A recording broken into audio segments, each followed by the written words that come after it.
David Harrison's life seemed like a dream come true.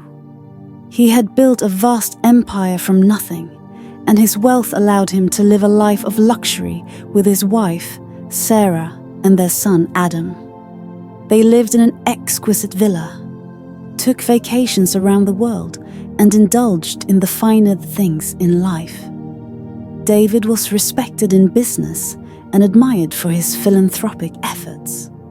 However, one evening, an unexpected encounter would set off a chain of events that would unravel his life.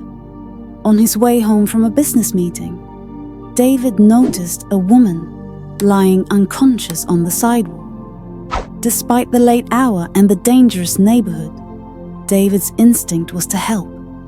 He rushed to her side, calling for an ambulance.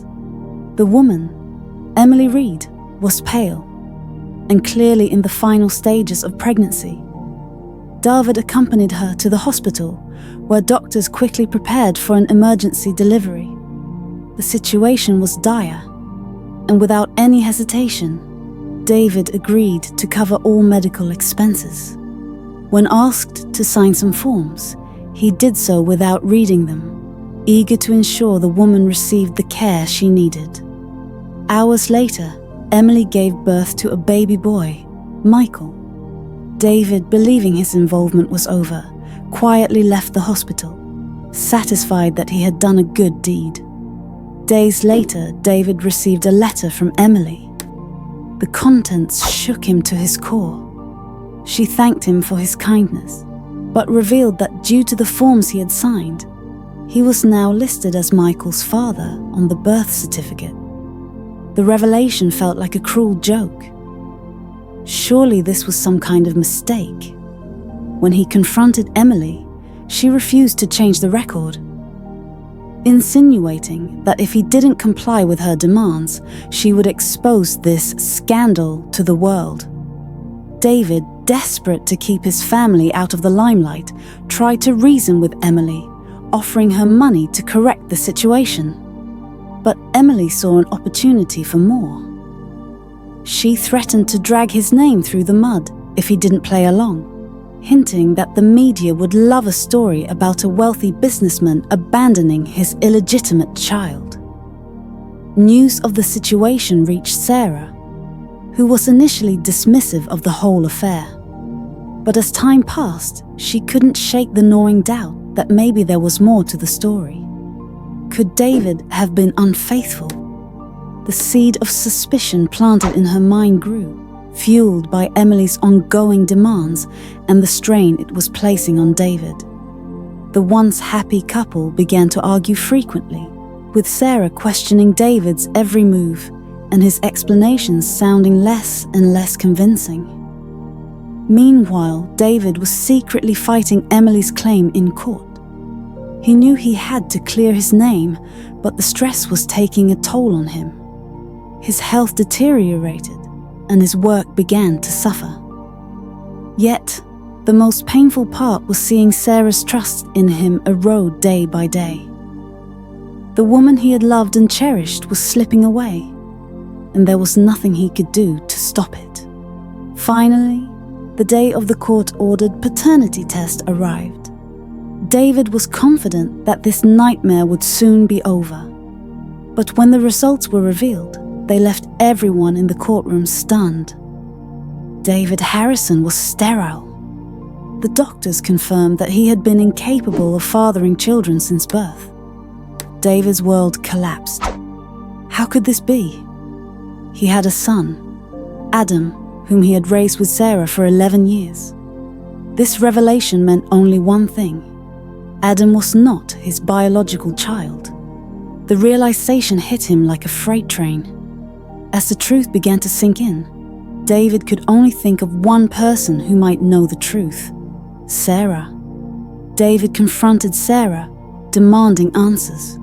Sarah, cornered and ashamed, confessed that she had indeed been unfaithful, but not with just anyone. The father of her son was none other than Mark Thompson, David's best friend and confidant. Mark had been there during some of the most challenging moments in their marriage, offering support and advice. It was during one of David's long business trips that Sarah and Mark's relationship had crossed the line. David was devastated. The man he had trusted above all others had betrayed him in the most personal way possible. Mark, who had stood by his side for years, had secretly fathered his son. The rage and sorrow were overwhelming, and David felt his life, once so secure, slipping through his fingers. David spiraled into despair. He couldn't bear to look at Adam, knowing he wasn't his biological son. Every time he saw the boy, he was reminded of Sarah's betrayal and Mark's treachery. David's business began to falter as he lost focus, consumed by his personal turmoil. Friends and colleagues noticed the change in him, but none knew the true extent of the pain he was suffering.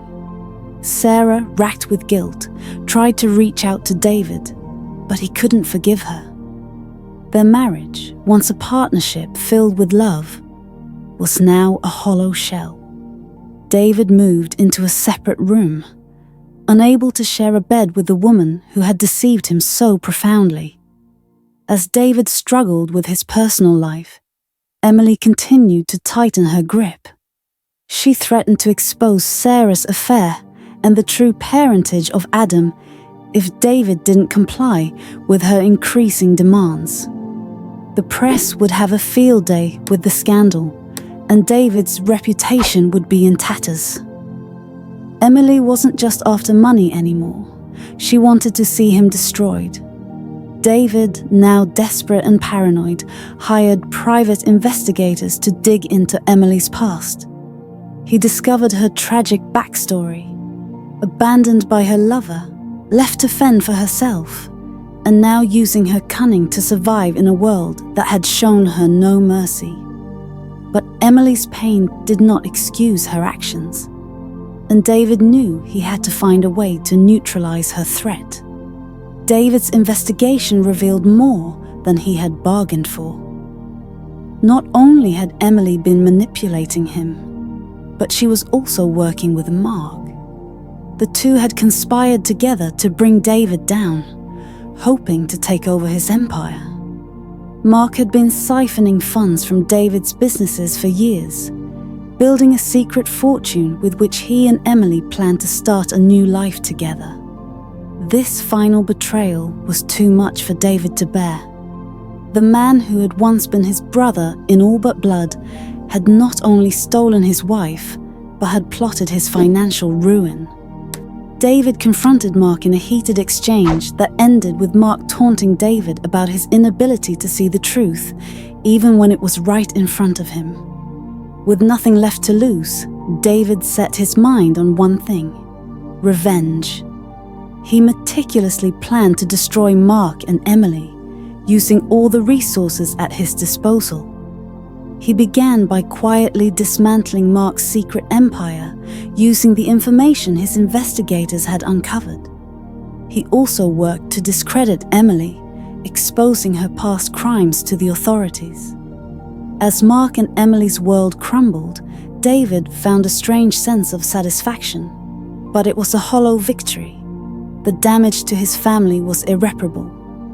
Adam, innocent in all of this, began to notice the tension and distance between his parents. The boy, once the light of David's life, now felt like a stranger. In the end, David's revenge was complete. Mark was arrested for embezzlement, his reputation in ruins, while Emily fled the country to avoid prosecution. But the victory brought no joy. David was left alone, his marriage shattered, his relationship with Adam irreparably damaged. The boy, sensing his father's coldness, grew distant and resentful. In a final painful confrontation, Sarah begged David to forgive her, but he couldn't.